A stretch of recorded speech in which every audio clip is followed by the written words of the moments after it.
gentlemen, are you ready?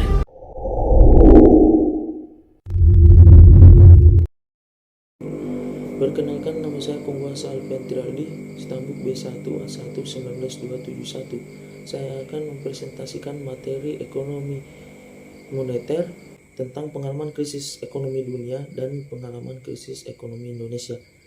Yang pertama, saya akan bahas faktor penyebab, dampak dan proses, respon kebijakan, dan hasil kebijakan. Untuk yang pertama, faktor penyebab. Pasca kemerdekaan, pembangunan ekonomi Indonesia mengarah pada perubahan struktur dari ekonomi kolonial menjadi ekonomi nasional. Perusahaan asing dinasionalisasi dan pembangunan industri kecil digalakan.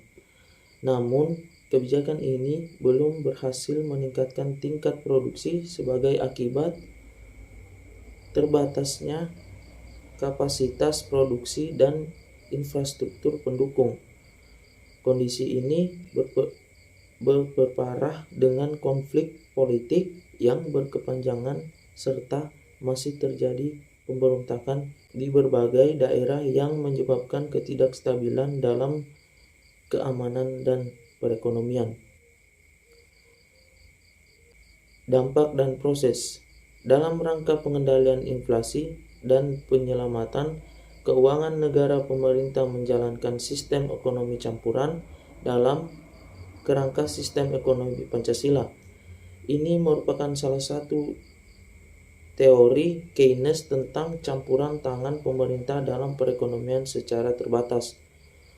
Kebijakan-kebijakan ekonomi antara lain diarahkan pada pemenuhan kebutuhan pokok, pendidikan dan kesehatan, pembagian pendapatan, kesempatan kerja, kesempatan 29 berusaha, dan penyebaran pembangunan.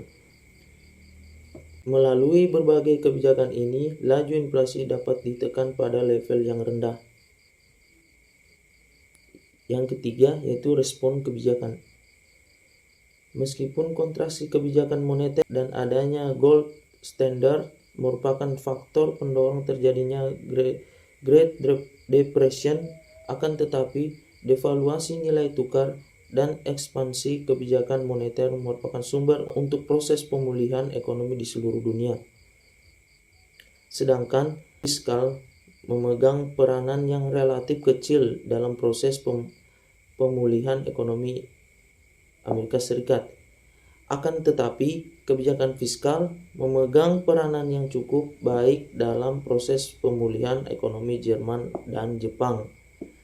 Defisit anggaran per PDB Jerman mengalami kenaikan selama masa pemulihan secara substansial meningkatkan setelah tahun 1943 sebagai dampak dari peningkatan belanja publik dan rearrangement.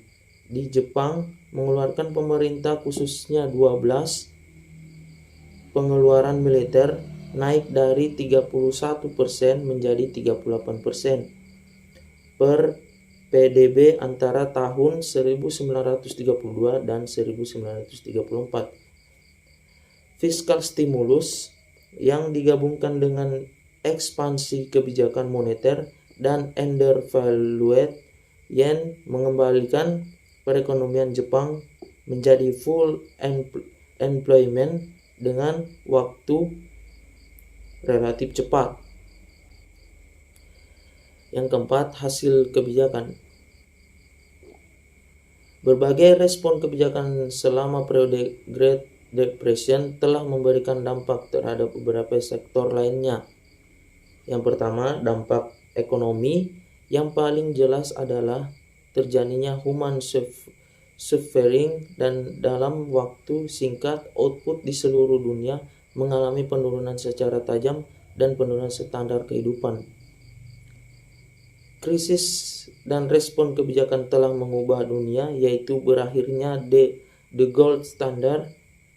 Dan ketiga, serikat butuh dan negara kesejahteraan diperluas secara substansial selama periode 1930-an di Amerika Serikat, keanggotaan serikat naik lebih dari 2 kali lipat antara tahun 1930 dan tahun 1940. Krisis ini juga memegang peranan penting dalam pembangunan ekonomi makro, khususnya untuk meredam upturns dan downturns perekonomian.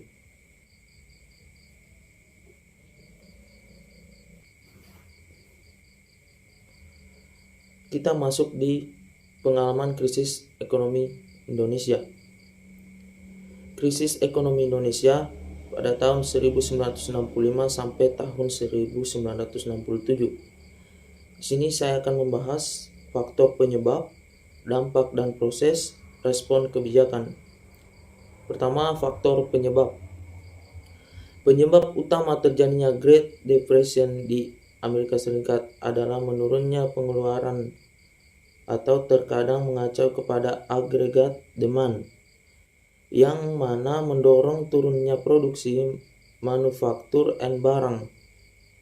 Faktor lain yang turut mendorong terjadinya krisis antara lain yaitu stock market crash, banking panic and monetary contraction, the gold standard, international lending of trade.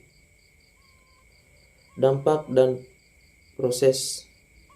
Secara umum, dampak dari krisis tersebut antara lain turunnya output, meningkatnya angka pengangguran, dan deflasi yang terjadi di beberapa negara di dunia. Selama masa krisis, Amerika Serikat mengalami penurunan real output dan penurunan harga yang diperlihatkan oleh turunnya produksi industri Amerika Serikat sebesar 47% dan turunnya PDB sebesar 30%. Selain itu, wholesale price index turun 33%. Hal ini memperlihatkan terjadinya deflasi dan tingkat pengangguran naik melebihi 20%, merupakan tingkat yang paling tertinggi. Respon kebijakan. Meskipun kontraksi kebijakan moneter dan adanya gold standard merupakan faktor pendorong terjadinya Great Depression, akan tetapi devaluasi nilai tukar dan ekspansi kebijakan moneter merupakan sumber utama untuk proses pemulihan ekonomi di seluruh dunia. Sedangkan kebijakan fiskal memegang peranan yang relatif kecil dalam proses pemulihan ekonomi Amerika Serikat. Akan tetapi, kebijakan fiskal memegang peranan yang cukup baik dalam proses pemulihan ekonomi Jerman dan Jepang.